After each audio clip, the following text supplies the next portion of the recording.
mm 정도입니다. KBS 1라디오 저녁 종합뉴스 아나운서 이영호였습니다.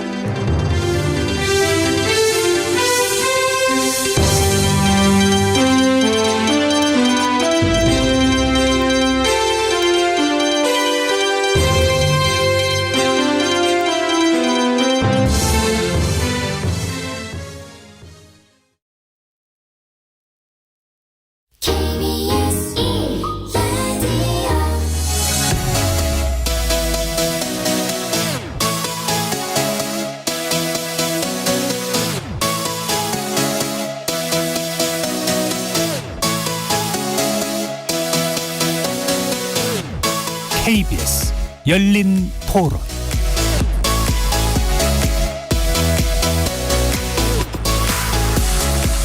안녕하십니까. KBS 열린 토론의 황현입니다. 미국과 이스라엘의 대이란 공습으로 시작된 전쟁이 개전 39일 만에 중대 전환점을 맞았습니다. 양측이 파키스탄이 제안한 2주 휴전안을 전격 수용하면서 일단 최악의 시나리오는 면한 셈인데요. 그런데 휴전 하루 만에 상황이 급변하고 있습니다. 이스라엘의 레바논 공습으로 중동 지역의 긴장 수위가 다시 고조되고 있는 건데요. 미국과 이란의 휴전 합의로 가까스로 벌어놓은 2주의 시간이 확전의 입구가 될지 종전의 출구가 될지 알 수 없는 상황입니다. 긴박했던 휴전 협상의 막전 마크를 돌아보고 앞으로 전개될 양측의 치열한 외교전도 함께 전망해 보도록 하겠습니다. 자, 그럼 KBS 열린 토론 지금부터 시작합니다. 생각이 부딪히는 곳에서 변화가 시작됩니다. 세상을 바꾸는 질문, KBS 열린 토론.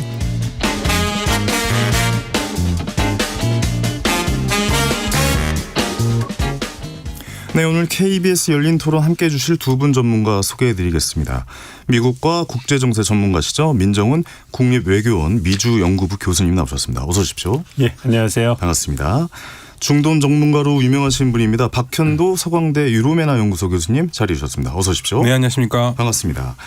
KBS 열린 토론 문자로 참여하실 분은 샵 9730, 샵 9730번으로 의견 보내주십시오. 단문은 50원, 장문은 100원의 정보 이용료가 붙습니다. 오늘도 방송 들으시면서 의견 보내주신 분들 추첨을 통해서 커피와 케이크 세트 쿠폰을 보내드립니다. 주제와 관련된 내용이나 열린 토론에서 다뤘으면 하는 주제가 있으시면 언제나 저희에게 문자 보내주시기 바랍니다. 또 지금 청취율 조사 기간이라고 하네요. 02번으로 시작되는 전화가 오면 꼭 받아주시고요. KBS 열린 토론 잘 듣고 있다고 꼭 좀 답변해 주시면 좋을 것 같습니다. 그리고 KBS 1라디오의 모든 프로그램은 유튜브에서도 함께 하실 수 있으니 많은 참여 부탁드립니다. 자, 그럼 먼저 미국과 이란 간 벌어지고 있는 이번 전쟁, 불안한 휴전이 이어지고 있는데요. 시민 여러분들은 과연 이 상황을 어떻게 지켜보고 계신지 많이 궁금합니다. 유재희 리포터가 취재했습니다. 이 내용 듣고 오시죠. 오늘 아침에는 보니까 이스라엘에서 그 레바논 공격하는 바람에 그게 의사소통이 안 돼서 다시 전쟁의 지금 그거를 서막이 좀 올리고 있잖아요. 그래서 저희는 이게 계속적으로 서로 이스라엘 입장이나 미국의 입장이나 또 이란이나 서로 그 3자 간의 그 어떤 소통이 원활하지 않은 걸로 봐서는 뭔가 입장 차이가 있는 것 같고, 그런 것 때문에 이게 쉽게 협상이 이루어지거나 이렇게 하기는 어렵지 않나, 이런 생각이 저는 개인적으로 들어요. 계속적으로 반복이 되는 것 같아요. 휴전하겠다, 다시 엎치락 뒤치락. 결국은 종전이 될 것 같은데요, 제가 볼 때는. 서로 이란도 자기의 몇 가지 조건을 걸었잖아요. 거기에 맞춰서 결국엔 종전이 돼야지 그 양자 간에 서로 유인하는 게임인 것 같아요. 그래서 결국은 종전을 갈 것이다. 근데 조금 좀 신경을 서로 이제 자존심을 지금 세우는 단계이기 때문에 잠깐 시간이 있겠지만 물밑으로는 좀 접촉을 해서 적당한 타협을 해서 결국은 종전으로 갈 것이라고 생각하고 있습니다. 저는 종전한다고 해도 이 트럼프 대통령의 속내를 모르기 때문에 그냥 지금 호르무즈 해협 같고 이란하고 통행료로 받네 그런 얘기하는데, 이거는 트럼프의 속내를 드러낸 것 같고 결국은 이것 때문에 전쟁을 일으킨 거 아닌가, 그 생각이 들고, 아직은 트럼프 대통령 말을 100% 신뢰도 못하겠고 믿음도 안 가요. 말을 막 이랬다 저랬다 바꾸는 사람이라서 저는 그렇게 생각해요. 네, 시민분들의 의견 듣고 왔는데 시민분들이 더 전문가 같지 않습니까? 교수님. 그렇죠. 요즘 너무 지식들이 높으세요. 그렇죠. 그래 보입니다, 진짜. 자, 본격적으로 좀 이야기 해보겠습니다. 미국과 이란 사이 극적으로 좀 성사된 휴전 협상 하루 만에 다시 좀 삐걱대고 있는 것 같아 보입니다. 어떻게 된 일인지 한 분씩 좀 설명 좀 부탁드릴까요? 뭐 시민분들이 말씀해 주신 것처럼 네. 휴전이 극적으로 성사된 지 하루 만에 또 이스라엘이 돌발 변수라고 다들 생각을 했거든요. 네. 이스라엘이 지금 레바논 공습을 굉장히 강하게 하면서 굉장히 좀 얼어붙었죠. 그럼에도 불구하고 어쨌든 미국과 이란이 휴전을 계속해서 협상 테이블에 앉는다라는 유의는 아직도 많이 남아 있고 그리고 시민분들이 말씀해 주신 것처럼 한 분 말씀해 주신 것처럼 미국과 이란도 이제 출구를 찾아야 돼요. 이제 미국 입장에서는 어느 정도 할 거 다 했고 네. 이란도 정말로 생존하기 위해서 정말 고전분투하고 있고 이렇기 때문에 이제는 좀 출구를 찾아야 된다. 그런데 출구를 찾는 것이 녹록하지는 않을 것이다. 뭐 이런 생각을 하죠. 네. 그래서 지금 이제 강대강 대치를 하다가 휴전을 하겠다라고 선언하고 이제 하루가 지났는데 여전히 협상력을 높이기 위해서 양측이 기싸움을 하고 있고 그럼에도 불구하고 이제 11일 날 파키스탄에서 이제 대면 협상이 이루어진다는 거잖아요. 그게 중요한 변곡점이 될 거라고 봐요. 그 앉아서 이제 얘기하기 시작하면 네. 조금씩 좀 분위기가 잡혀가지 않을까 생각을 하지만 그 이전까지 11일 이전까지 이스라엘은 가능한 범위 내에서 최대한의 공습을 하면서 어떤 그 헤즈볼라라든지 어떤 그 저항의 축의 어떤 무력을 무력화시키는데 최대한 노력을 하지 않을까 그렇기 네. 때문에 오늘 내일 이스라엘의 돌발 행동 이런 부분은 또 일어날 가능성이 있다 보고 있습니다만 그래도 협상으로 가는 데는 큰 흐름에는 지장이 없지 않을까 조마조마하지만 그렇게 네. 생각합니다. 네, 알겠습니다. 명분 있는 출구가 좀 반드시 있어야 된다라고 좀 보시는 것 같습니다. 알겠습니다. 박현도 교수님께서 말씀해 주시죠. 네, 저는 아무튼 이번에 우여곡절 끝에 된 거거든요. 네. 이란이 이걸 사실 안 받아왔는 건데 중국이 굉장히 요청을 많이 했던 것 같아요. 그래서 그런 부분에서 중국의 역할이 굉장히 컸고 그리고 지금 잘 되리라고 생각해 본다면 어떤 면에서는 되냐면 지금 미국의 여론이 너무 안 좋기 때문에 트럼프 대통령이 그거를 무시할 수 없기 때문에 좀 잘 되지 않겠냐라는 희망을 가지면서도 그리고 또 중간 선거가 있으니까요. 네. 그런데 이제 또 항상 걱정하는 거는 문 교수님 말씀하신 것처럼 역시 이스라엘이 어떻게 나올지 모르는다는 거죠. 그게 걱정입니다. 실질적으로 12시간 만에 호르무즈협이 다시 닫혔거든요. 근데 그게 이스라엘의 레바논 공격 때문에 그런 거예요. 네. 그래서 미국은 레바논은 이번에 그 휴전 협정에 들어가 있는 게 아니라고 그랬는데 이란 쪽에서 발끈했죠. 그러면서 파키스탄 총리가 올린 글을 그대로 하이라이트를 하면서 봐라 이게 아니냐. 근데 이 파키스탄 총리가 뭐라고 그랬냐면요. 레바논까지 포함해서 휴전이라고 얘기했거든요. 그러니까 이제 미국은 왜 이거를 레바논을 아니라고 했는지를 잘 모르겠어요.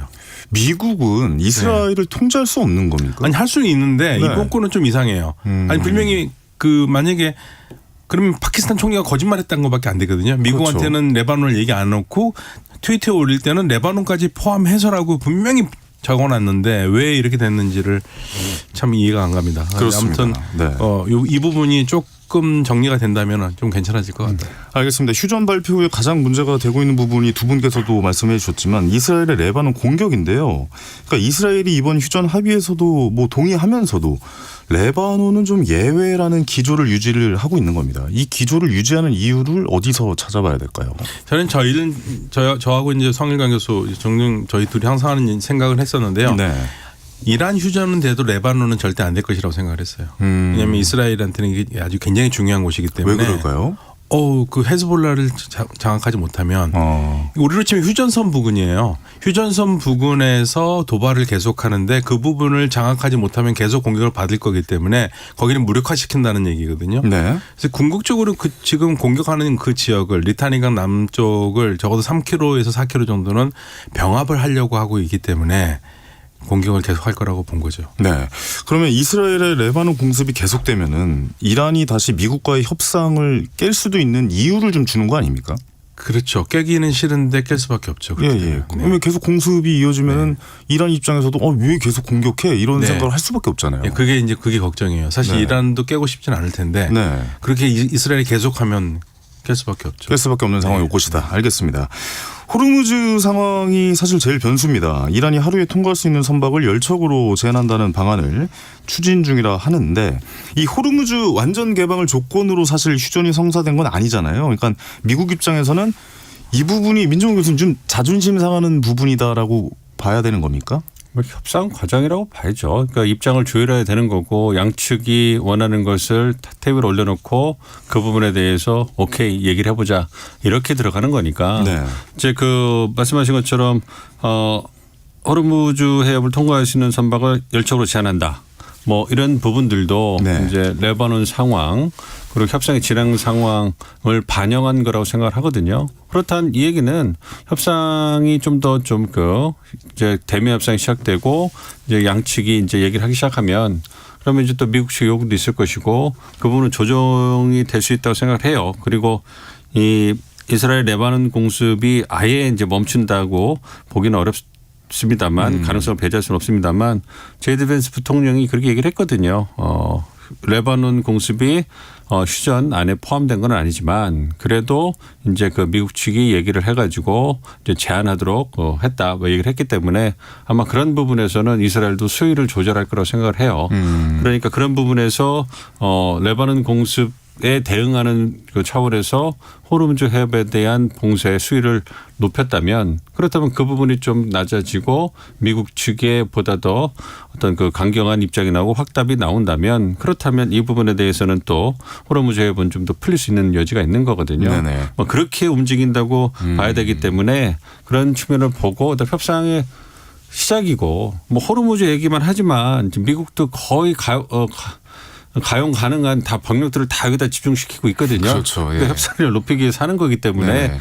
뭐 그런 거 보면 자기가 가진 모든 것을 다 테이블에 놓고서 윽박지르면서 설득하면서 협상을 하는 거기 때문에 그런 과정이다. 저는 그렇게 보고 있고 최대한 좀 긍정적으로 보려고 노력하고 있습니다. 네. 말씀을 정리해보면 어쨌든 이 상황 자체가 협상으로 가는 뭐 과정 중에 하나로 봐야 된다라고 좀 말씀해 주시는 것 같습니다. 그리고 일반 국민들 시선에서 정말 궁금한 것 중에 하나가 저도 사실 이거 좀 많이 궁금했는데 그러니까 미국이 이란 하르그섬 공격하면서 확전 양상을 보였는데 갑자기 몇 시간 후에 양측이 휴전에 동의했어요. 그러니까 이게 갈피를 못 잡겠는 거죠. 그러니까 예측이 안 된다라고 표현해야 되나요? 이거 배경을 어떻게 봐야 되는 겁니까? 약간의 음모설이 하나 있는데요. 음모설이요? 네, 음모설이 하나 설명드릴게요. 그런 거 좋아합니다. 네, 그런 거 말씀해 좋았죠. 주십시오. 예, 예. 그 조종사 구출 작전 있잖아요. 네네네. 그게 이제 이란 쪽에서 나오는 얘기는 조종사 구출 작전이 아니라는 얘기예요. 뭐 계획된 거라고 봐야 되는 겁니까? 네, 그러니까 왜냐하면 조종사 구출 작전이라고 생각을 해보면 네. 그 F-15가 떨어진 곳이 에스파한이거든요. 에스파한인데 미국이 말하는 그 조종사가 발견된 위치는 그부터 200km 떨어진 곳입니다. 그러면 거리가 있네요. 예, 그러면 비행기에서 탈출을 해가지고 네. 다리가 지금 그 발목에 부상이 있는데 200km를 걸어서 산 2,000m 되는 산에 올라가서 미군이 구출했다. 소설을 써라 이거죠. 말도 안 된다. 네, 그러니까 네. 에스파한에서는 그리고 그 한 명을 구하기 위해서 130명 이상이 되는 특수부대가 들어오느냐 이것도 말도 안 된다. 그래서 지금 이란 쪽에서 나오는 얘기도 그렇고 뭐냐면은 미국이 에스파한 쪽에 있는 핵시설을 탈취하다 실패했다. 처참하게 실패를 해서 트럼프 대통령이 결국 그래서 마음을 접고 포기를 한 게 아닌가라는 얘기가 나와요. 네. 그렇군요. 예, 하나의 음모설입니다. 네네. 네. 어쨌든 그러면 그 실패한 내용을 덮기 위해서 그런 미담을 만들어 놓고 그리고 아닌 거네요. 이건 안 되겠구나. 왜냐하면 이런 얘네들이 준비를 많이 했구나. 그러면 일단은 방법이 없겠다 하고 휴전을 얘기한다는 얘기가 있습니다. 그런데 이거는 뭐 하나의 또 나오는 이야기고 네, 확인된 바는 없다라고 좀 정리를 좀 해야 될 것 같습니다. 알겠습니다. 이 배경 어떻게 보십니까? 자꾸 이렇게 오락가락하는 배경은 아무래도 협상이 잘 안 되기 때문에 그렇다고 봐야 되는 겁니까? 그렇죠. 그러니까 트럼프 대통령의 스타일이라고 봐야죠. 그러니까 어쨌든 협상을 하기 위해서 각국이 가진 자산을 다 쓰는 거는 모두 동원하는 것은 그건 자명한 사실인데 네. 트럼프 대통령은 이제 말씀하신 것처럼 자꾸 그 상반되는 메시지를 내잖아요. 네. 그러니까 이게 전통적인 진중한 모습을 보여주는 그런 외교 문법하고 좀 다르거든요. 그래서 이제 전 세계가 혼란스러워하는 건데 이게 아마 트럼프 대통령의 그 개인적인 배경을 반영하는 것 같아요. 그러니까 성공한 CEO고 공격적인 모든 수단을 다 동원해서 어떤 그 상황을 불규칙하게 끌고 가서 이제 그 최대한의 어떤 결과를 얻어내는 그래서 거래의 달인 이런 그 별명이 있지 않습니까? 실제로 거래 기술이라는 책도 썼죠. 그러니까 네. 그런 부분에서 부동산 시장에서 어떤 그 부동산 그 매물을 얻고 이제 자산을 늘리는 이런 부분들 그리고 이제 우리 그 드라마에서 많이 나오는 재벌들 이런 그 성공한 그 집안 보면 그 기업체에서의 결정 과정이 굉장히 이너서클에서 긴밀하게 소수에 의해서 결정되잖아요. 네. 트럼프 행정부의 특징이 그런 게 있어요. 그러니까 지금 측근들 소수의 몇 명만 가지고서 중요한 일이 결정이 된다는 거예요. 탑다운 식으로. 네. 그래서 외교안보 같은 경우에는 수지 바이스 비서실장이라든지 마크 루비오 국무장관, 제이디 벤스 부통령, 그다음에 헤그세스 국방장관 이 정도에서 결정이 된다는 거예요. 그렇게 되고 이제 그러한 모습 보여주고 트럼프 대통령이 이제 어떻게 보면은 굉장히 오락가락한 메시지를 주면서 혼란을 주면서 이제 압박도 하고 설득도 하고 이런 걸 통해 가지고 이제 흔드는 거죠. 그래서 이제 결과를 만들어내는 건데 어쨌든 그러한 게 진폭이 빨라진다라는 것은 협상이 잘 되지 않고 미국 입장에서는 지상군을 투입할 그런 게 없기 때문에 어떤 그런 부분에서 조급함이 좀 보인 것도 있는 거 아닌가 생각도 합니다만 네네. 어쨌든 막판에 하르그 섬을 폭파하면서 트럼프 대통령이 보여줬던 진짜로 모든 것을 폭파해버릴 수 있다는 공포 그걸 심어주는 거 아니겠어요? 그 부분이 미국 언론에서는 성공한 것이 아니냐.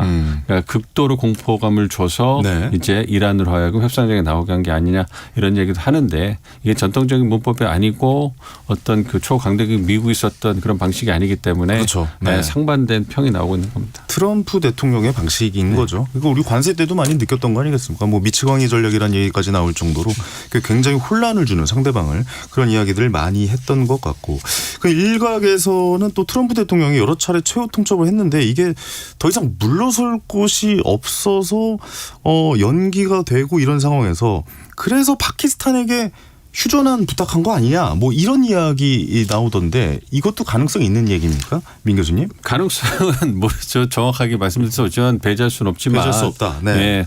근데 중요한 거는 만약에 파키스탄이라든지 이집트, 튀르키예 같은 제3자가 없었으면 중재안이 없었으면 중재하는 사람이 없었으면 협상이 안 됐을 거예요. 소통 자체가 안 됐을 거예요. 네. 네. 워낙 입장 차가 크고 이제 서로에 대한 이해가 부족하기 때문에 그런 부분에서 제3자가 있어야 되는 거고 그런 측면에서 이제 제3자 중재국의 역할이 컸기 때문에 상호관계는 모르죠. 누가 먼저 부탁을 해서 그 결과가 중재안이 나왔는 이거는 알 수가 없습니다만 어쨌든 파키스탄이 중요한 역할을 했고 근데 다시 말씀드리지만 미국과 이란 모두 이제 미국의 입장에서 군사적 목표를 거의 13,000개를 다 거의 다 없앴다고 그러잖아요. 네.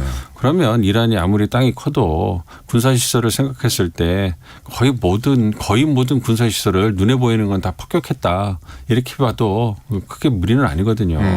근데 이제 할 걸 다 거의 다 해봤는데. 다 했죠. 예. 근데 이제 해결책이 안 보이는 거잖아요. 답이 군사적으로 없었습니다. 성공을 했는데 이게 정치적 성과로 전환이 되는데 안 되니까 이제 어떤 출구가 필요했던 거고 그런 부분에서 이제 파키스탄이 중요한 역할을 해줬고 그거를 미국은 받아들인 거 아니냐. 이 정도 생각합니다. 알겠습니다. 오는 11일에 파키스탄 수도 아슬라마바드에서 미국과 이란 이제 첫 협상이 열릴 예정이라고 하는데 파키스탄이 이렇게 중요한 역할을 맡게 된 이유를 좀 알 수 일단 있을까요? 파키스탄의 그 무니르 장군을 트럼프 대통령이 되게 좋아하고요. 파키스탄이 또 미국과 굉장히 친근한 관계를 유지하고 있으면서 동시에 이란과도 관계가 나쁘지 않습니다. 네. 그러니까 이웃 국가니까요. 이란과 어긋나게 잘 못 지내면 피해가 많아요.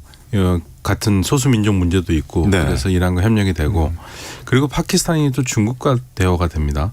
그러니까 중국을 끌어들여서 이란을 설득할 수 있었던 그 중요한 역할이 된 것 같아요. 그러니까 파키스탄이 했던 가장 중요한 역할은 중국을 가서 중국의 반응을 받아왔고 결국에는 이란을 설득하는 데 가장 결정적인 역할을 한 것은 중국이라고 얘기를 하거든요. 네. 그래서 요거를 두고 일각에서는 그런 얘기를 하더라고요. 1979년에 미국과 중국이 그 협상을 외교 관계를 맺었을 때 키신저가 갔었는데 그때도 파키스탄을 통해서 갔다. 몰래 갔다. 그렇군요. 그러니까 이번에 또 이게 세기의 딜을 만들 수 있는 파키스탄이 중요한 역할을 이 두 번째 키신저 역할을 한다 이런 얘기를 하고 있어서 그런 면에서 파키스탄이 상당히 중요한 역할을 한 것 같습니다. 사실 처음에 이란은 별로 그렇게 기대 안 했거든요. 네. 그리고 주변에 중재한다는 나라 하도 많아가지고 이란이 뭐라고 그랬냐면 야 미국 얘기 우리한테 하지 마 그랬습니다. 그래요. 메시지를 너무 많이 갖고 들어오니까 야 하지 마. 사공이 많아졌군요. 예, 되지도 않고 하지 말라고 그러는데 파키스탄 거는 마지막에 받은 거는 중국 때문에 받은 것 같아요. 그렇군요. 네. 근데 중국을 생각해 보면 이번 중동전에서 반사 이익을 좀 얻는 국가 아닙니까? 중국이 중재에 적극적으로 나선 이유를 뭐라고 설명이 될까요? 그 중국으로서는 어떻게 보면 얻는 게 많죠. 네. 예, 그러니까 중국이 어쨌든 미국과의 관계에 있어서 미국이 좀 어려움에 처한 상황인데 이제 미국을 도와주는 측면에서 중국이 역할을 해주면 그러니까 미국도 이 상황을 돌파하기 위해서 중국이나 러시아가 역할을 해주는 거를 바라고 있었고 뒤로 외교 채널에서 접촉이 갔을 거라고 생각을 해요. 네. 근데 중국이 결정적인 역할을 해서 이란 협상장으로 나온다면 그렇다면 뭐 미국도 중국에 대해서 긍정적인 생각을 갖게 될 거고 5월 달에 5월 중순에 또 트럼프 대통령이 중국 방문하잖아요. 그러니까 그런 부분에서 어떤 그 양국이 협상을 앞두고 있는 상황에서 뭐 중국이 이렇게 큰 역할을 해주면 미국이 더 우호적으로 나올 거고 미중 간의 관계에서는 여전히 미국보다 중국 힘이 약하거든요. 열세에 있기 때문에 그러니까 중국이 미국의 공세에 대응하는 이런 모습을 보여주고 있기 때문에 이번 5월에 자기 안방으로 트럼프 대통령을 초청을 해가지고 좋은 정치적 성과를 시진핑 주석도 내야 되잖아요. 중국 경제도 어려운데 그런 측면에서 의미가 있다고 생각을 하고 있고 네네. 중동 지역에서 그 중국의 영향력 그 노력을 많이 했거든요. 그러니까 미국이 2019년에 제1산유국이 되면서 중동의 중요성이 좀 많이 줄어들었어요. 그러면서 이제 중국 견제로 간다고는 명분을 하면서 미국이 중동에서 발을 빼기 시작했어요. 그러니까 그런 안보 불안을 느낀 사우디라든지 어떤 중동의 우방들 동맹국들이 이제 안보 불안을 느끼고 그 대안으로 중국하고 이제 많이 접촉도 하고 협력도 하고 이런 걸 늘려왔단 말이에요. 중국 입장에서는 그러니까 미국이 가장 부러운 게 동맹 시스템인데 미국에 비해서 친구할 수 있는 나라가 많지 않은 게 중국의 현실이거든요. 그렇긴 하죠. 또 네. 급이 좀 떨어지고 네. 예. 그런 부분이 있기 때문에 이제 그 중동 지역에서 사우디라든지 어떤 그런 영내 주요 국가들과 어떤 그 관계를 돈독히 하고 경제적으로 이제 협력을 증대하는 것은 상당히 의미가 있죠. 그렇군요. 예, 그런 부분에서 노력을 많이 했었는데 이제 그런 연장선상에서 이제 이번에 역할을 한 걸 보면 어쨌든 중국의 영내 영향력을 확대하는 데도 도움이 많이 됐을 거고 또 중국도 원유를 많이 수입하잖아요. 이란이라든지 어떤 그 중동에서 많이 수입을 하고 있기 때문에 네. 중동의 안정이 중국 경제에도 상당히 영향을 미칩니다. 그렇기 때문에 여러 가지 면에서 중국이 적극적으로 역할을 하는 것이 대내외적으로 상당히 의미가 있죠. 그래서 이번에 박근혜 교수님 말씀해 주신 중국의 어떤 영향력이 인정을 받는다면 상당히 중국한테는 긍정적으로 생각할 수 있다고 보죠. 다양한 이유가 있었군요. 네, 그러니까 중국이 이번에 이렇게 얘기했다는 거예요. 이란한테. 야, 이러다 다 죽어. 우리 그만해 적당히 해. 네, 다 죽어. 그래가지고 이런 식으로. 이란을 설득했다는 얘기가 있습니다. 네네. 일단 휴전 협상이 쉽지만은 않을 거란 전망은 뭐 계속 나오고 있고요. 이번 휴전안에 대해서도 양측이 모두 뭐 본인들이 승리다 뭐 이렇게 주장을 하고 있는 상황이고요. 또 이란은 미국이 모든 조건 받아들였다고 주장하고 있고 트럼프 대통령은 미국의 완전한 승리라고 주장하는데 이게 어떻게 봐야 됩니까? 단순한 기싸움입니까? 이게 어느 쪽 말을 우리가 들어야 이게 맞는 말인가라고 저는 생각합니다. 객관적으로 보면 우리 민 교수님 다른 생각하실지 모르겠는데 네네네. 미국의 패배라고 생각합니다. 미국의 패배입니까? 예. 그러니까 미국이 전투에서는 이기죠. 이란이 이길 수가 없어요. 그러나 큰 전쟁에서 봤을 때는 쉽게 말하면 헤비급 선수가 미국인데 플라이급인 이란하고 싸우는 거거든요. 네. 그러면 한 1, 2라운드에 KO를 시켜야 돼요.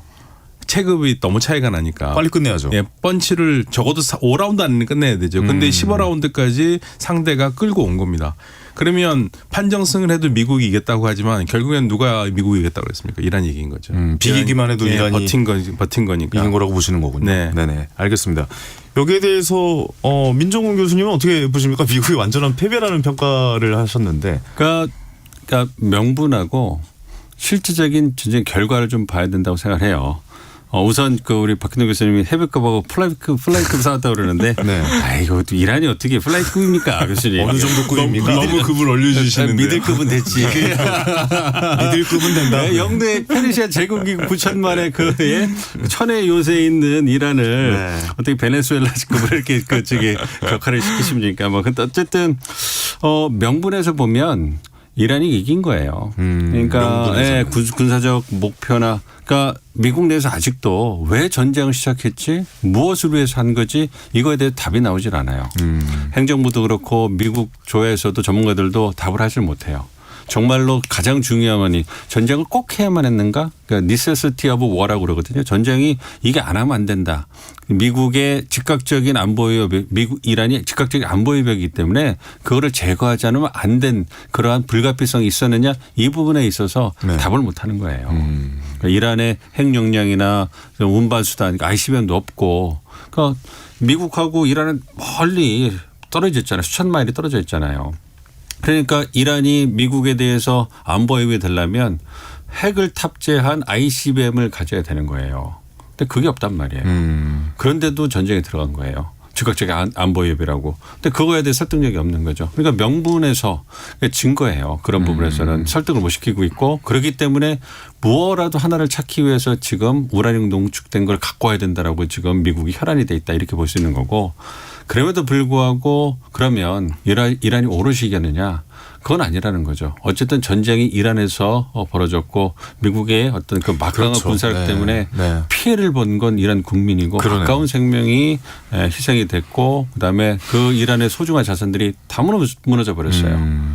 그런 상황에서 이제 제가 답답했던 부분이 이란이 생존을 위해서 호르무즈 해협을 잡고 버티고 있는데 장기전으로 가는 것이 이란에게 괜찮다. 전 그거는 받아들이기는 어려웠어요. 이란이 전쟁이 진행될수록 피해가 있고 이제 회복될 수 없는 그러한 그 피해를 받는 건 이란이기 때문에 그런 부분에서는 상당한 아픔이 있다.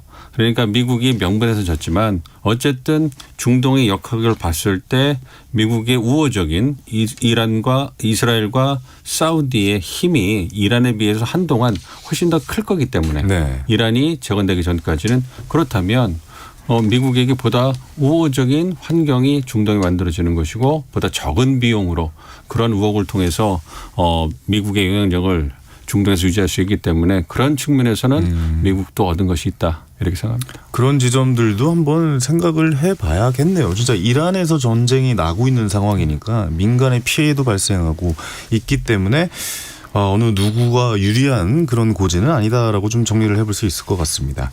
문자를 굉장히 많이 보내주고 계세요. 많은 청취자분들께서 큰일 났네요. 네, 큰일까지는 아니고요. 네, 많은 관심이 있으신 네. 것 같습니다. 중동 문제에 많은 관심을 가져주신 청취자분들의 문자인데요. 0034님께서 이란이 생각지도 못하게 호르무즈 통제를 하면서 모두가 골치 아프게 되었네요. 라고 문자 보내셨습니다. 이 부분도 좀 이야기를 나눠볼 게 사실 호르무즈가 어떻게 보면 이란의 가장 큰 무기가 된 상황인 거잖아요. 그렇죠. 예, 갑자기 이렇게 부각이 된 겁니까? 원래부터 이렇게 하고 있었던 겁니까? 그러니까 사실은 이란이 거의 양치기 소년처럼 하던 말이 두 마디가 있어요. 네. 우리 건드리면 중동 지역에 있는 미군 부대에 공격하겠다. 그리고 호르무즈에 봉사하겠다. 얘기를 많이 했어요. 네네네. 한 번도 해본 적이 없죠. 근데 이번에 두 개를 다 한 겁니다. 그러니까요. 그리고 호르무즈 해협은 함부로 봉쇄할 수가 없는 거거든요. 사실은 이제 이란은 그래요. 우리가 봉쇄한 거 아니다 물리적으로. 근데 봉쇄를 하진 않았죠. 물리적으로는 뭐 금을 거놓고 못 나가게 한 거 아니니까. 그 그렇죠. 대신 뭐 미사일 한두 방 쏘면 어떤 배가 무서워서 나갑니까? 그러니까 사실상 봉쇄한 거죠. 미사일 쏜다 이러면 못 나가죠, 사실. 그렇죠. 예. 그러니까 이란이 지금 이거를 지렛대로 써가지고 한 거고 우리 민 교수님 말씀하신 것처럼 이 전쟁이 왜 들어갔는지도 모르지만 호르무즈 해협을 막힐 것도 생각조차도 안 하고 들어갔어요. 그랬던 것 같아요. 예, 그러니까 이 호르무즈 해협 봉쇄는 미국이 이란에 준 엄청난 선물이에요. 그런데 사실 그렇다고 해서 이란이 잘했다는 건 절대 아닙니다. 이란이 이거 풀어야죠. 풀어야 되는데 이게 이제 우리한테 숙제가 남은 거죠. 네. 근데 민 교수님 그런 얘기 있잖아요. 그러니까 호르무즈 봉쇄 파급력이 이 정도일 줄은 몰랐다라고 생각하는 분들 꽤 많더라고요. 이 파급력이 왜 이렇게까지 크게 다가오는 거라고 보고 계십니까? 한 번도 경험을 못 해봤으니까. 한 번도 경험해보지 네. 않은 일이다. 그러니까 경험해 보지 않았고, 그러니까 수치상으로는 다 알고 있었어요. 그 전 세계에 어떤 원유, 또 천연가스, 예, 물동량 20%가 거기서 나온다고 하는데 네. 말이 20%지 전 세계가 쓰는 거 20%면 얼마나 많겠습니까? 그리고 그것이 아시아 지역으로 많이 오잖아요. 그러니까 한국이나 일본, 중국 같은 아시아 국가들이 직접적인 타격을 받는 거고 그런 부분에서 이제 설마 했던 것이 터졌는데 이렇게 박근혜 교수 말씀하신 것처럼 이란이 사실상 봉쇄를 손쉽게 해도 그 탱커들 수백만 배럴을 실은 탱커들이 얼마나 유조선들이 얼마나 느리겠어요.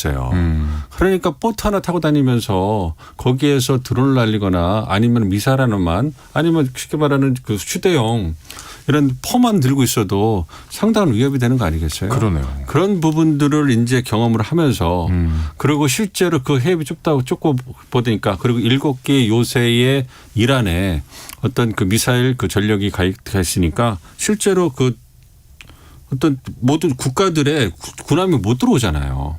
그러니까 이거를 효과적으로 전쟁이 원래 그럴 수 있다면 공격하는 측이 수비하는 측보다 훨씬 더 많은 병력과 무기가 필요한데 여기가 천의 요새처럼 돼버리니까 상선들도 있고 그리고 또 그 요충지고 어떤 병목지다 보니까 이게 군함들도 섣불리 들어올 수가 없는 거예요.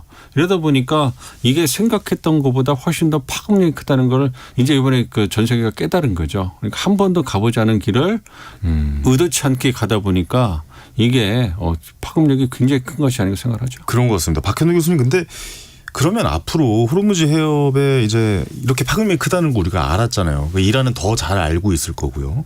그러면 이 이란의 전략 무기로 이 호르무즈 해협이 계속해서 이용될 가능성이 좀 높은 거 아닙니까? 어떻게 그렇죠. 생각하십니까? 그러니까 이게 국제사회가 그걸 이제 막아야죠. 왜냐하면 호르무즈 해협을 이란이 직접 팠다면은 통관료 줄 수 있어요. 수에즈 운하처럼. 근데 직접 판 게 아니잖아요. 그래서 여기를 뭐 배럴당 1달러씩 해가지고 200만 배럴이면 200만 달러 낸다라는 것은 이건 네. 그 직접 많은 사람이 파다가 죽어서 결국엔 완성한 수에즈 운하보다 더 비싸게 받는 거거든요. 이게 말이 안 되는 거죠. 다만 여러 해협들에서 통관료라기보다는 안전 항해를 도와준다는 명목에서 안내료를 받거든요. 네. 그 정도는 받을 수도 있을 것 같아요. 왜냐하면 여기는 없었거든요.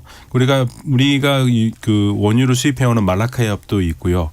터키 해협도 있거든요. 근데 여기는 없으니까 아마 그 정도는 할 수 있겠지만 지금 터무니없이 뭐 배럴당 1달러 해가지고 뭐 200만 배럴 이거는 200만 달러 이건 안 되죠. 국제사회가 지금 해결해야 될 문제인데 문제는 이 미국이 끼면 안 돼요. 미국이 끼면 일이 꼬이니까 미국이 좀 빠져주시고 나머지 여기 많이 쓰는 나라들이 어디가 많이 쓰냐면 중국이 53%입니다. 그리고 인도가 15%고 우리가 3등이에요. 12%. 그렇군요. 예, 일본이 11%. 네네네. 그러니까 이 네 나라가 중심이 될 수밖에 없습니다. 어느 정도 가장 많이 협상이 써요. 좀 네. 필요한 부분이다. 예, 유럽은 3%밖에 안 씁니다. 네, 알겠습니다.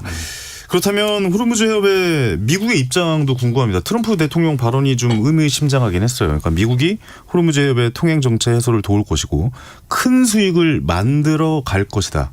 뭐 이런 이야기를 했는데 만들어질 것이다.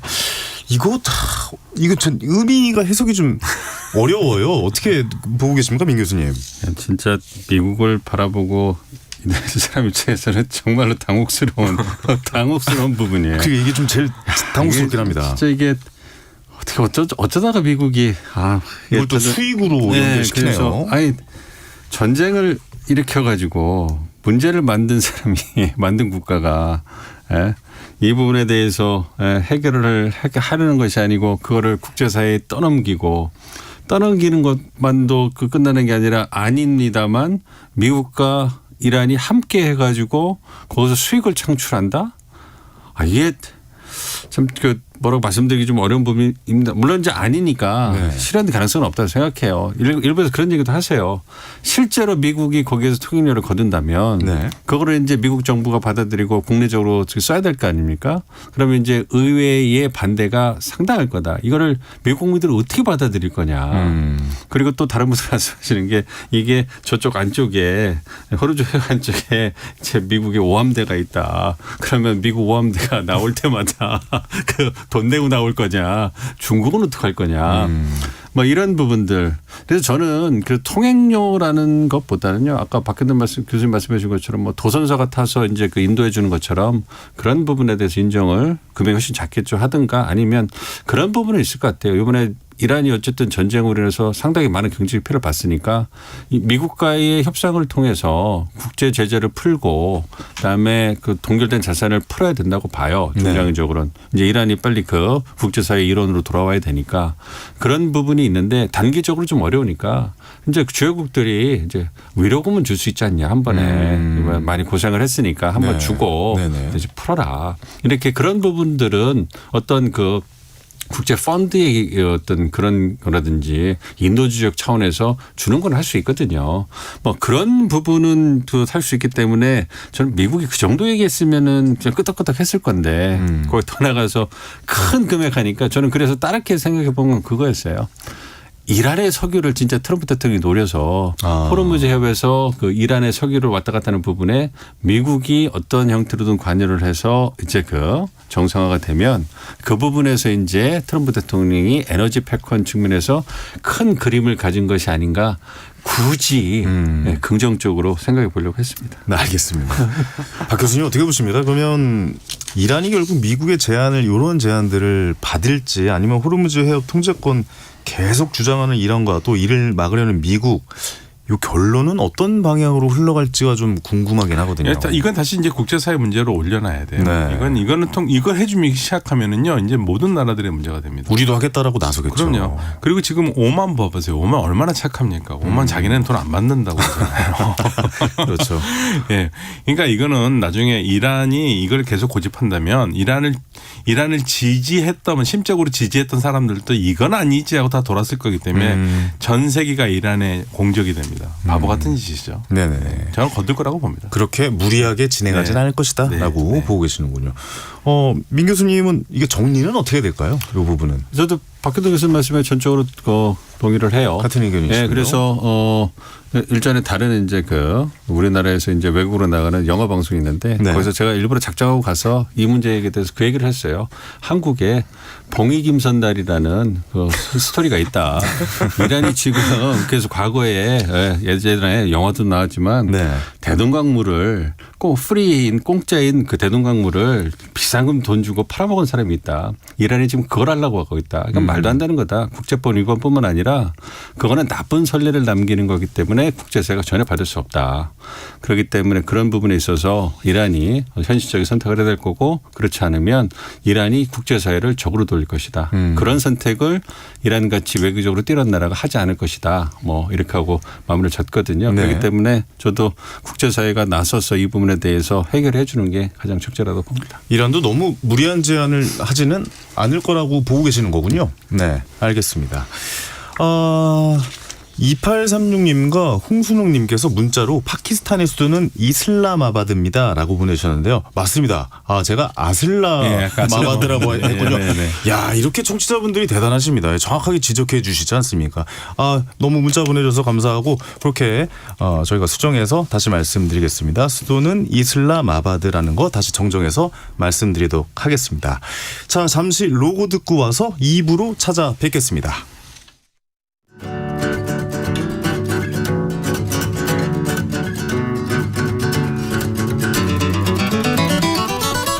열린 토론이 새로워집니다.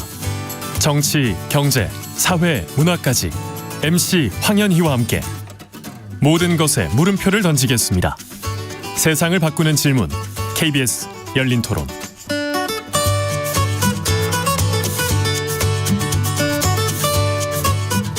네, KBS 열린 토론 황현희와 함께하고 계십니다.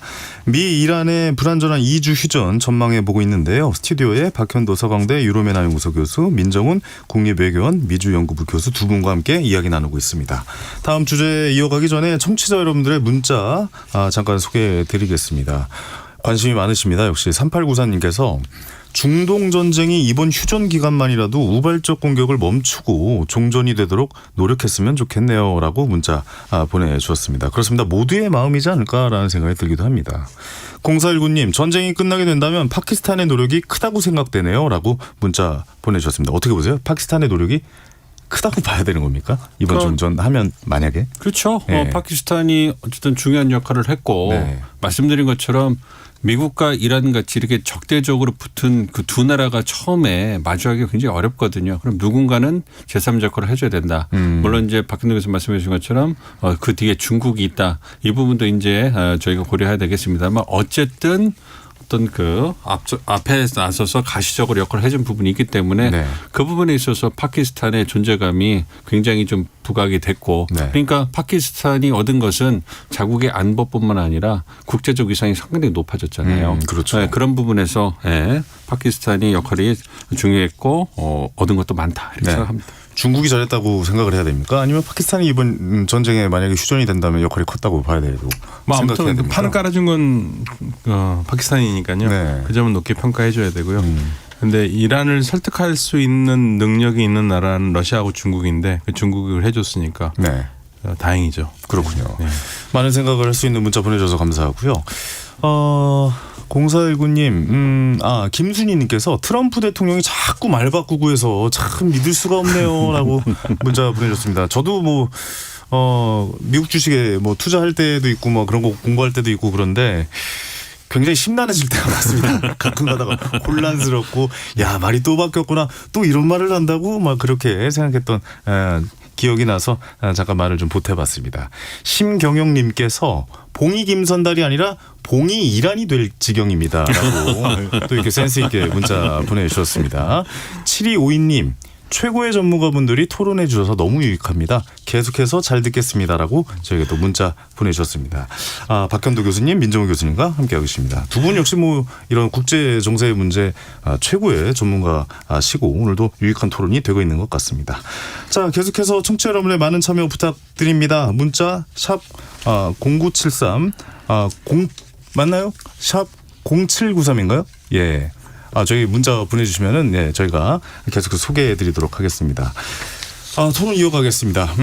이번 협상에서 또 하나의 중요한 변수가 이란의 우라늄 농축 문제인데요. 이 부분도 미국과 이란의 입장이 엇갈리는 상황입니다. 이란은 농축 허용을 주장하고 있고 트럼프 대통령은 완벽하게 처리될 것이라면서 자신감 보이고 있는데요. 전혀 다른 입장이에요. 조율 되겠습니까? 민 교수님 어떻게 보십니까? 이게 가장 중요한 협상의 요인이고요. 네. 요소고요. 이게 가장 난항을 겪을 거라고 생각을 해요. 물론 이제 미국 측이 제시한 15개 항, 이란이 다시 원래 5개 항, 나중에 이란이 제시했다고는 10개 항목을 봐도 굳이 범주를 나눠보면 이제 불가침 조항, 그다음 이제 그 전쟁을 끝내는 재발 방지, 그다음에 이제 호르무즈 통제권을 유지하는 것, 그다음에 중동 지역 내 미군 전투 병력을 철수하는 것, 그다음에 레바논 무장 정파를 포함한 모든 전선에서 무력 충돌을 중단하는 것, 이런 부분이 있는데 이게 중동 지역 내 미군 전투 병력을 철수하는 거는 미국이 못 받겠죠. 네. 예, 그렇지만 그 협상 카드로 그냥 넣는 것 같고 이런 부분을 제외하면 몇 개를 제외하면 대부분이 이제 이란의 핵, 우라늄 농축 그거 관련된 어떤 미국의 요구 그리고 그것을 갖다가 이제 받아들였을 때 경제 제재를 풀고 하는 부분들 이런 부분으로 구성이 돼 있어요. 그러니까 협상을 할 때 미국이 가장 원하는 것은 이란이 핵을 이제 개발하지 않는다는 것을 이제 명확히 하는 거고 그것의 증거로 459kg라고 알려진 60%의 농축 우라늄을 갖고 나와야 되는 거예요. 그게 없으면 미국 측 입장에서는 전쟁을 시작한 명분이 아예 없어지는 겁니다. 그렇군요. 그러니까 정권 교체는 사실상의 어떤 정권 교체를 했다. 그 지도자가 폭사했기 때문에 그렇게 주장하지만 그건 정치적 주장이고 어떤 미국 국내 오디언스들에게 뭔가 내세울 수 있으려면 농축 우라늄이 미국이라든지 어떤 형태로든 이란 밖으로 나와야 돼요. 즉 2015년에 오바마 행정부에서 JCPOA라고 이란 핵 합의를 했잖아요. 그걸 했을 때 그때 이제 공화당이 비판을 하면서 그걸 굉장히 안 좋게 봤거든요. 그것이 너무 이란에게 우호적으로 어떤 핵 합의를 해줬고 특히 이 믿을 수 없는 이란이 농축 우라늄을 외부로 반출하지 않고 그냥 저농축하게 하겠다. 그러니까 핵무기를 쓰려면 90% 이상의 농축이 굉장히 많이 든 우라늄 돼야 되고 그게 우리가 평화적 상업용을 쓰려면 한 5% 미만까지 떨어져요. 네네. 그런데 그래서 우리가 원전이 많이 이제 활성화되다 보면 20%까지를 평화적 상업적 이용에 마지노선을 보거든요. 근데 이제 그래서 고농축을 저농축한다는 그 순도를 떨어뜨리는 거예요. 네. 그렇게 한다는 건데 그걸 어떻게 믿겠습니까? 미국 측 입장에서는 강경파 입장에서는. 그렇기 때문에 너무 믿을 수 없는 이란에게 너무 자율권을 주면서 그 대가로 경제 지지를 풀어주는 너무 말도 안 되는 퍼주는 협상을 했다는 거예요. 그래서 트럼프 대통령이 그 주장을 뒷받침해서 2018년에 JCPOA를 갖다가 이제 폐기해 버렸거든요. 네. 그러면 이번에 핵 협상을 하고 이렇게 전쟁까지 했으면 그거보다 나은 성과가 나와야 되는 그렇죠. 거예요. 얻어내기 위해서 그런 거죠. 네. 네. 그리고 그것 때문에 이제 핵을 농축하는 권한을 아예 없애겠다. 그리고 농축 우라늄을 갖고 나가겠다 하는데 그걸 이란이 450kg을 갖다가 해외 반출하는 거는 다양한 형태가 있을 수 있고 하기 때문에 그거는 이제 여지가 있습니다만 우라늄 농축을 하는 걸 아예 못하게 하는 것은 못 받아들일 거예요. 이게 평화적 상업적 이용을 하기 위해서 우라늄 농축하는 것은 그거는 국제법적으로 인정이 되는 부분이 있기 때문에 근데 오바마 행정부가 3.67%까지 하기로 한 거예요. 네. 그런데 왜 3.67%인지는 정확하지는 않아요. 한 5% 정도로 마지노선을 보는데 그거보다 조금 더 미국이 주장한 거 아닌가 생각하기 때문에 그거보다는 좀 떨어져야 되지 않을까. 트럼프 행정부 내에서. 그래서 이제 의료용으로 친다면 2% 미만 뭐 이렇게 되거든요. 그 정도까지 한다든가 그 이전에 이번에 협상하기 전에 이란이 어떤 안까지 어떤 언론에 나왔냐면 우라늄 농축 권한을 갖고 있대 트럼프 행정부 때는 안 하겠다. 네? 아니면 의료용 정도만 하겠다. 뭐 이런 얘기도 나왔었거든요. 그 정도까지만 미국이 받아들일 수 있다면 저는 가능성은 있다고 보는데 네. 기싸움이 워낙 치열하기 때문에 가능할지는 지켜봐야 되겠습니다. 지켜봐야겠군요. 알겠습니다. 미국은 결국 이란의 미사일 프로그램이 사실상 파괴됐고 발사대와 생산시설 등도 초토화됐다고 일단 주장은 하고 있어요. 이란의 핵시설이 사실상 재기능할 수 없다. 뭐 이런 얘기인데 이거는 어디까지 믿어야 되는 겁니까? 박현우 교수님. 핵시설은 지금 작동하기는 어려울 것 같은데요. 아 그래요? 네, 미사일은 아닙니다. 미사일은 아니다. 네, 미사일은 다 파괴되지 않은 거군요. 파괴되지 않았고 네. 이거는 그 현장을 직접 갔다 왔었던 그러니까 2010년대 네. 사찰단에 있었던 영국의 알레스테이 크룩이라는 지금은 은퇴하신 분인데 그분이 계속 강조하시는 얘기가 있어요. 그때 이란에 갔었는데 지하 500m 하더라 강도가. 500m에 있는데 그걸 어떻게 깨냐. 그래 자랑을 하더라 그거를. 네. 그런데 500m에 있으면은 어떻게 그걸 벙커버스터로 부십니까? 못 부시나요? 네, 못 부시죠. 들어갈 수가 없어요. 그렇군요. 예, 그래서 회복력이 너무 빠르기 때문에 네네. 지금 미국 전문가들도 트럼프 대통령은 뭐 85%까지 탄도미사일 없앴다고 그러는데 네. 아니다. 많아봤자 3분의 1이다. 아직 3분의 2가 남아있다고 얘기를 하고 있고요. 어쩌면 지하 공장도 있을 수도 있어요. 예, 그러니까 지금 뭐 이스라엘 말로는 더 이상 이란이 만들 수 있는 능력이 없다고 그러는데 저는 거기에 대해서는 약간 가능성을 열어두고 있습니다. 알겠습니다. 문자 잠깐 소개해드리겠습니다. 7378님과 7246님이 제가 아까 문자 번호를 잘못 말씀드려가지고 샵 9730번입니다라고 저에게 보내줬습니다. 역사상 최초 아닙니까? 청취자분이 저에게 문자 번호를 알려주시는 반성하셔야겠어요. 네네, 그런 상황을 마주하고 있습니다. 반성해야겠습니다. 알겠습니다. 문자 번호 제가 꼭 외우겠습니다. 샵 9730 50원의 유료 문자 단문은요. 장문은 100원의 유료 문자입니다. 계속해서 이어가겠습니다. 갑작스럽게 중동 전쟁에 뛰어든 트럼프 대통령의 선택을 두고 미국 내에서도 논란 계속 이어지고 있습니다. 많이 시끄럽죠. 최근 또 뉴욕타임즈의 보도가 화제인데요. 2월 중순경 네타냐후 총리가 백악관에 나타나 비밀 회동을 가진 뒤로 트럼프 대통령의 기류가 급변했다고 알려졌거든요. 그러니까 네타냐후 총리의 입김이 크게 작용하고 있다는 얘기가 되는데 이 내용이 미국에서 미칠 파급은 어떻게 보고 계십니까, 민 교수님? 그러니까 상당히 안 좋죠. 네. 왜냐하면 미국도 어쨌든 시스템이 작동하는 나라고 네. 트럼프 대통령이 군 통수권자이긴 하지만 그럼에도 불구하고 합리적인 정책적 결정을 내려줄 것을 이제 그 요구하고 있고 기대하고 있는 거거든요. 네네네. 물론 이런 정책적 결정이 잘못됐다고 해가지고 일각에서 나오는 것처럼 트럼프 대통령을 탄핵해야 된다 뭐 이런 얘기 나오는데 그건 현실적으로 가능성이 없어요. 불가능하군요. 예, 그 상원에서 하원에서 탄핵안이 발의돼서 상원에서 통과되려면 네. 상원에서 3분의 2의 찬성 투표가 필요한데 그렇죠. 중간 선거에서 공화당이 참패를 하더라도 그 상원 의석 100석 중에 3분의 2인 67석을 민주당이 가져갈 가능성은 저는 제로라고 봅니다. 그렇기 때문에 그리고 정책적 실패에 대해서 공화당 상원의원들이 탄핵을 찬성할 가능성도 매우 희박하기 때문에 이거는 어렵다고 보고요. 네. 어쨌든 이 과정에서 이 시스템이 작동하지 않고 트럼프 대통령의 독단적인 결정이 작동했다라는 것이 부각되는 거는 트럼프 대통령에게 정치적으로 부담으로 작용할 거예요. 그래서 우리 시스템이 얼마나 대통령 혼자의 결정에 의해서 좌지우지될 수 있는가를 보여주기 때문에 과연 우리 시스템이 미국의 민주주의 자랑하는 민주주의 시스템이 과연 효율적인 정치적 결정을 내릴 수 있느냐 이 부분에 대해서 의문을 주면서 상당히 파장을 일으키려고 봅니다. 그게 이제 말씀드린 것처럼 어떤 정치적인 뭐 이런 거는 아니지만 상당한 반향을 일으킬 수 있는 거고 그렇지만 생각해 볼 거는 일단 트럼프 대통령이 지금 이기 행정부에서는 막강한 권한을 갖고 있다는 걸 보여주는 거예요. 일기 때는 트럼프 대통령이 이렇게 하고 싶어도 못했어요. 뭐 어른들의 축해서 제임스 매티스 국방장관, 맥미스터 국가안보실장 이런 분들이 노하고 존 볼튼 실장이 또 노하면은 트럼프 대통령이 못했거든요. 근데 지금은 옆에서 그렇게 하는 사람이 없어요. 그러니까 언론 보도를 보면 제이디 벤스 부통령도 반대하다가 대통령이 결정하면 따라가겠다 이렇게 바뀌어요. 그러니까 트럼프 대통령이 눈밖에 나는 걸 너무 무서워하는 거예요. 그러니까 그 부분을 보여주는 거고 네타냐후 총리의 입김이 모든 걸 바꿨다. 저는 그렇게 생각하지는 않아요. 네. 트럼프 대통령의 어떤 정세 판단이 이란이 약해졌고 이번에 베네수엘라 성공적인 공습을 바탕으로 해서 이란도 단기간에 잘 공습을 하면 뭔가 성과를 얻을 수 있지 않을까 이 부분에 대해서 좀 기대를 하고 있었던 것이 아닌가.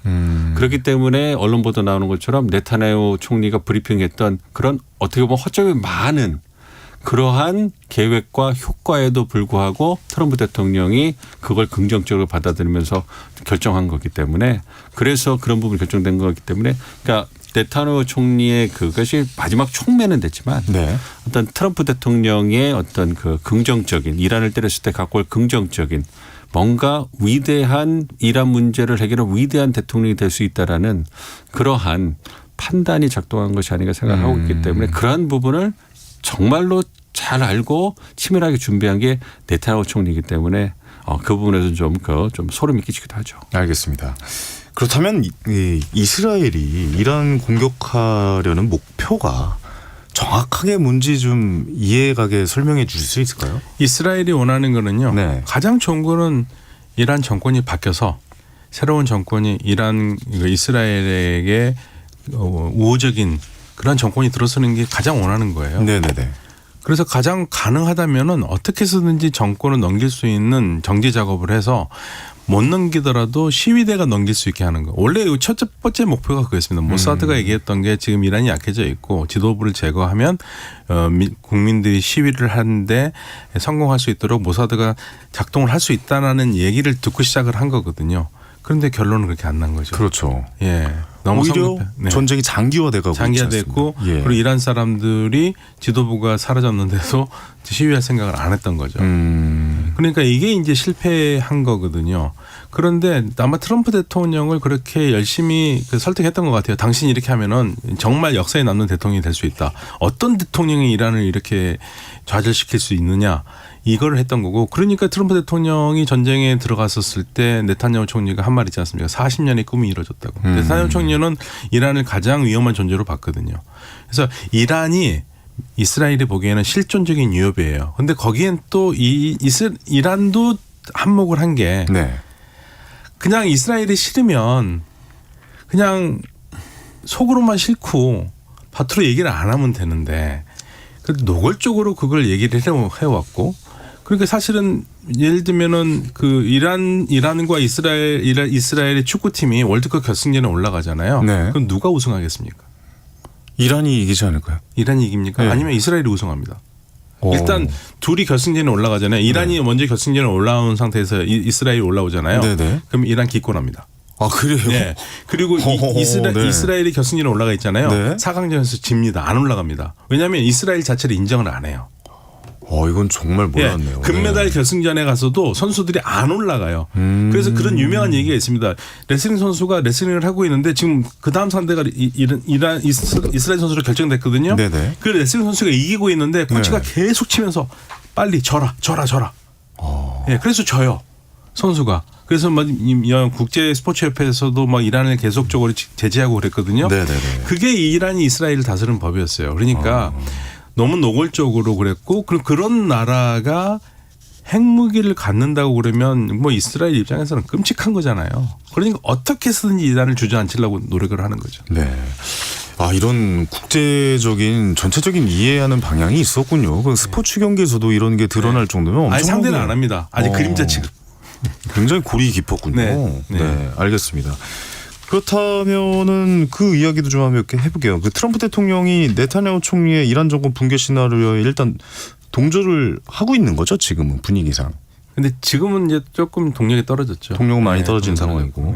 그럼 중동 상황이 이스라엘 중심으로 정리가 되면 미국과 트럼프 대통령이 뭐 얻어가는 게 있는 상황인 겁니까, 민 교수님? 그렇죠. 네. 미국이 패권국이잖아요. 네. 그러면 전 세계 세계 전력을 가지고서 미국의 영향력을 투사하면서 안보적, 전략적, 경제적 이익을 계속 유지하고 확대해 가려고 한단 말이에요. 그런데 모든 지역에 다 실제로 개입할 수가 없잖아요. 그래서 미국이 추구하는 게 두 가지예요. 막강한 군사력, 이와 더불어 동맹 시스템이에요. 그러니까 중동에도 동맹 국가들이 많이 있잖아요. 사우디라든지 카타르 이런 국가들이 있고 친미 국가들이 많으면 좋죠. 네. 왜냐하면 친미 국가들이 많으면 그 에너지 안보 측면에서 예전보다는 중요성이 덜하지만 여전히 중요한 중동 지역에서 미국이 하고 싶은 거를 손쉽게 할 수 있잖아요. 그 친구들이 있으면 그런 측면에서 가장 중요한 우방이 이스라엘이에요. 그리고 이제 빈살만 왕세자를 중심으로 해서 사우디라든지 카타르 그 안보를 미국에 의존하고 있는 어떤 그 순위파 아랍 국가들이 있단 말이에요. 거기에 이제 대항해서 이제 적대적으로 이제 그 세력을 균형을 유지하는 게 이란이란 말이에요. 네. 그럼 이란이 힘이 센 것보다는 이란이 힘이 약하면 그런 전반적으로 중동의 세력 균형이 미국에게 좀 친한 국가들 힘이 더 세지면 미국이 힘이 센 이란이 있을 때보다 훨씬 더 자기가 하고 싶은 게 잘 투영이 되고 얻을 수 있을 거 아닙니까? 중동 지역에서 트럼프 행정부가 지금 경제 성장을 위해서 가장 중점을 두고 있는 게 에너지거든요.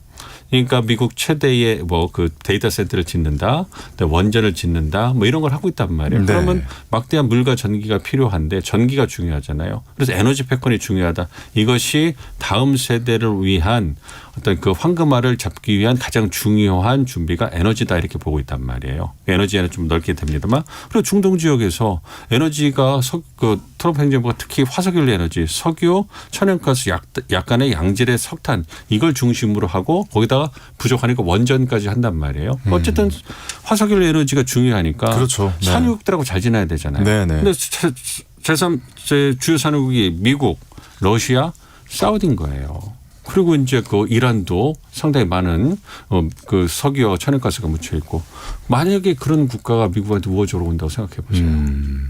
그럼 얼마나 트럼프 대통령이 좋아하는 경제적 이익이 미국에게 훨씬 더 손쉽게 오겠습니까? 에너지 시장을 미국이 장악하는 거죠. 베네수엘라도 이제 친미로 돌아섰으니까 그런 측면에서 중동 그 이번에 전쟁을 통해서 어떤 이스라엘 중심의 어떤 세력 균형, 미국의 우호적인 세력 그 균형이 만들어지는 것은 미국한테 굉장히 달콤할 수 있죠. 그렇군요. 어차피 또 지금 분위기상 AI 혁명 때문에 전력을 엄청나게 많이 사용하고 있는 상황에서 에너지가 또 중요하게 부각이 되고 있잖아요. 근데 뭐 얻어갈 거 많다라고 생각은 되어지지만 하지만 지금 미국 안에서의 정치적 상황은 그렇게 좋아 보이진 않거든요. 그러니까 공화당 우세 지역에서도 반전 시위가 일어나고 좀 커지고 있다. 뭐 이런 이야기까지 뉴스에서 우리가 들을 수 있는데 트럼프 대통령으로서는 정치적인 위기감은 이번 전쟁으로 좀 커진 것 아닌가라는 생각도 들어요. 그렇죠. 커졌죠. 가뜩이나 물가가 안 잡혀가지고 힘든데 그렇죠. 거기다가 이민 정책 강경하게다가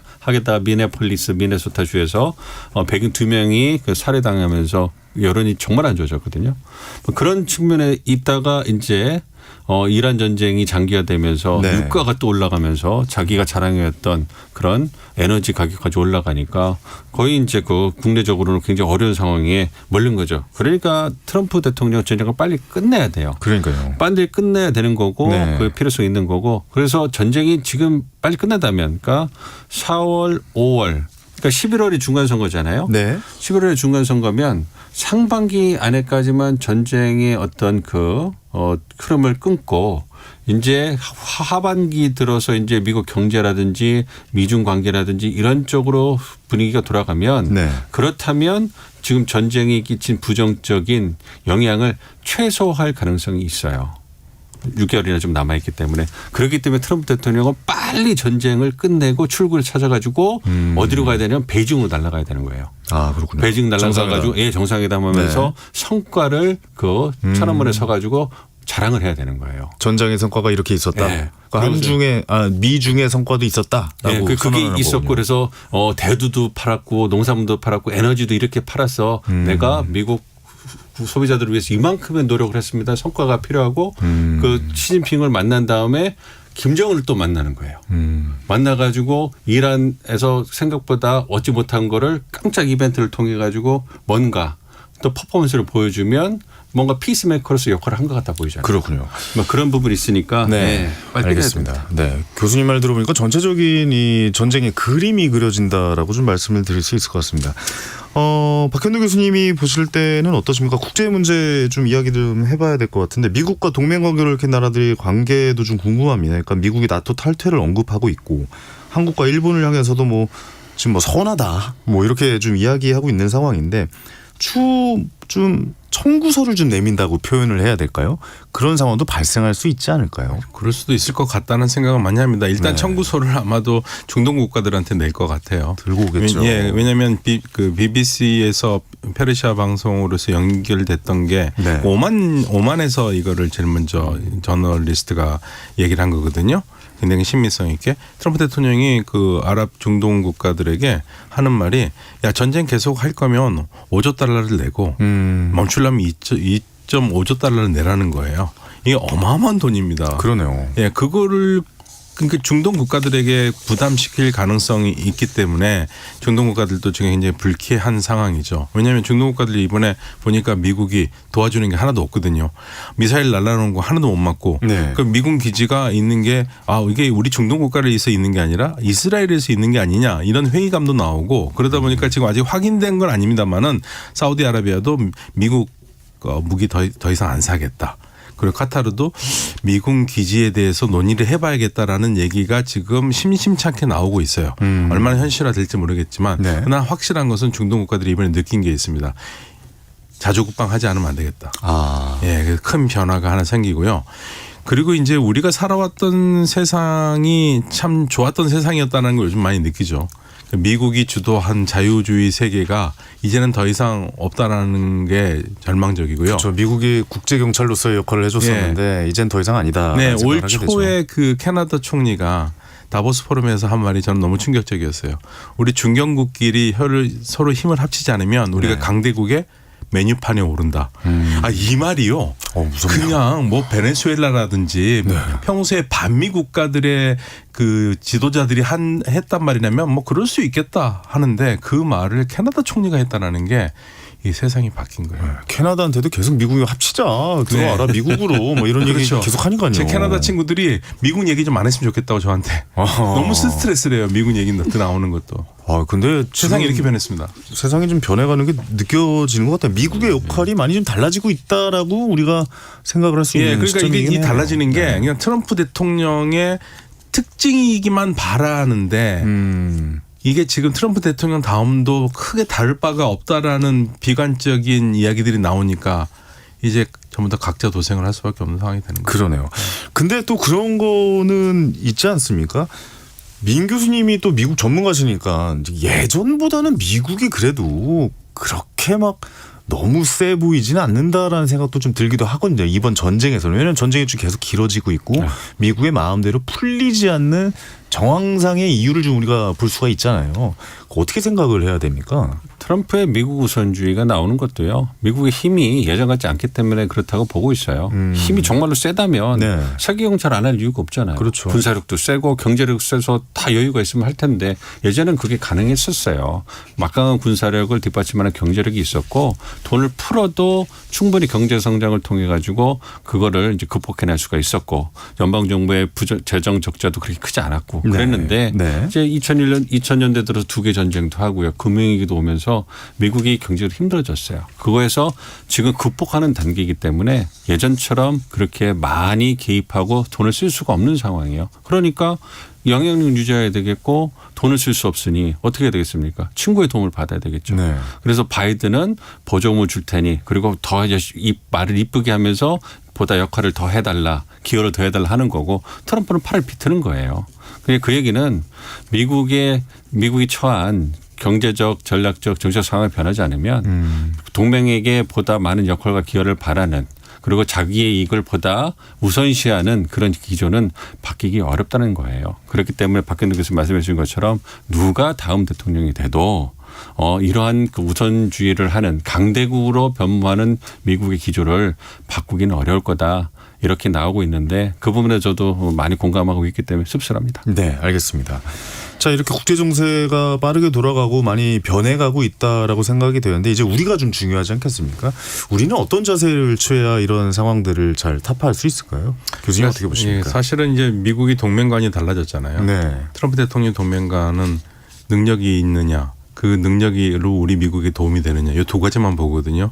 과거의 역사가 어땠고 같이 싸웠고 피를 흘렸고 이거는 트럼프 대통령이 측근히 하는 말이 있습니다. 트럼프 대통령 과거 일에 연연하지 않는다. 지금 상황이 얼마나 능력이 있는 나라고 그 능력으로 미국을 도울 수 있는 나라가 동맹이라는 거죠. 지금 그 범주에 들어가 있는 게 우리나라하고 일본이기 때문에 그나마 지금 우리에게 좋은 신호를 보내는 건데 네. 이게 양날의 검이거든요. 그래서 저는 앞으로 생각을 해야 될 게 캐나다 총리의 말을 좀 생각을 하면서 살아야 될 것 같아요. 메뉴판 얘기군요. 메뉴판 얘기죠. 네. 그러니까 중견국끼리 열심히 협력을 해야 되는 겁니다. 협력을 하고 같이 할 수 있는 걸 최대한 찾아서 중견국들의 협력을 중요한 시대가 된 것 같습니다. 알겠습니다. 교수님도 마지막으로 정리 한 말씀 해주시겠습니까? 우리가 어떤 자세를 취해야 될지. 일단은 전쟁이 일어나면 안 된다. 그렇죠. 어떤 이유에서는 한반도 전쟁이 일어나면 안 된다. 무조건입니다. 이게 너무 참혹한 결과를 보기 때문에 네. 비굴한 평화라도 전쟁보다 훨씬 낫다. 전쟁이 일어나지 않아야 된다. 그걸 위해서 힘이 있어야 된다. 자각력이고 국가가 매력 있고 경제력이 있어야 된다. 그래서 더 열심히 일을 해야 되겠다. 그래서 한미동맹도 비제 대칭성이 줄어들고 한국이 더 많은 역할을 해서 목소리를 더 키우고 우리의 어떤 그 위치를 더 공고히 하고 말씀해 주신 것처럼 또한 우리 혼자서 할 수가 없기 때문에 어떤 중견국가 주도과 연대를 통해서 어떤 버퍼 봉쇄를 다른 대안을 또 만드는 것도 필요하다고 생각합니다. 알겠습니다. 오늘 두 분 덕분에 국제 정세에 대한 이해가 한결 쉬워졌습니다. 오늘 함께해 주신 민정우 국립외교원 미주연구부 교수님, 박형도 서강대 유로메나 연구소 교수님 두 분께 다시 한번 진심으로 감사의 말씀드립니다. 감사합니다. 네, 감사합니다. 자, 오늘 마칠 시간입니다. 3353님께서 새로운 열린 토론 귀에 쏙쏙 들어옵니다. 다양한 생각들을 들을 수 있어서 좋네요. 황현희 씨와 열린 토론 찰떡궁합입니다. 라고 문자 보내주셨습니다. 감사합니다. 오늘 이야기를 하면서 세상은 전쟁보다 평화를 원하지만 평화는 저절로 오지는 않는 것 같다는 생각이 듭니다. 오늘 토론이 복잡한 중동 정세를 이해하는데 작게나마 도움이 됐길 진심으로 바랍니다. 저는 내일 다시 찾아오겠습니다. 지금까지 열린 토론의 황현희였습니다. 감사합니다.